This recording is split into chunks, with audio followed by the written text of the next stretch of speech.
तर आता सरपंच संतोष देशमुख हत्या प्रकरणावरनं मनोज जरांगे पाटलांनी सुद्धा धनंजय मुंडेंना धमकी दिल्यानंतर लक्ष्मण हाके आणि जरांगे यांच्यात जुंपली आहे। जरांगे घरात घुसायची भाषा करतात, त्यांच्या धमकीला आम्ही घाबरणार नाही असा इशारा हाकेंनी दिलाय। तर धनंजय मुंडेंनी लक्ष्मण हाकेंना बोलायला सांगितलं असल्याचा आरोप जरांगेंनी केलाय।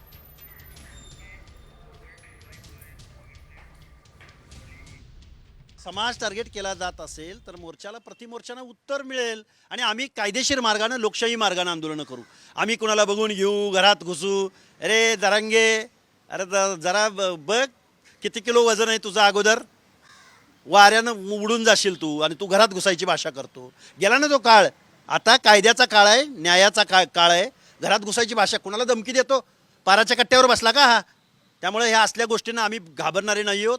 आम्ही मोठ्या ताकदीनं या महाराष्ट्रामध्ये मोर्चे प्रतिमोर्चे आंदोलनं उभी राहतील। तिकडे त्याला नाही, मी नाही, कारण त्याला विरोधक कधी मानलेला नाही, कारण ते कोणाला विरोधक मानलं नाही।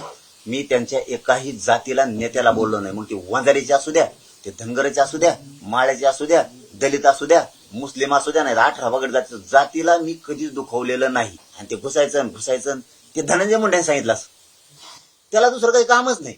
आता ते बसलं लपून, आता सांगत याला फोन करून त्याला फोन करून, हे असले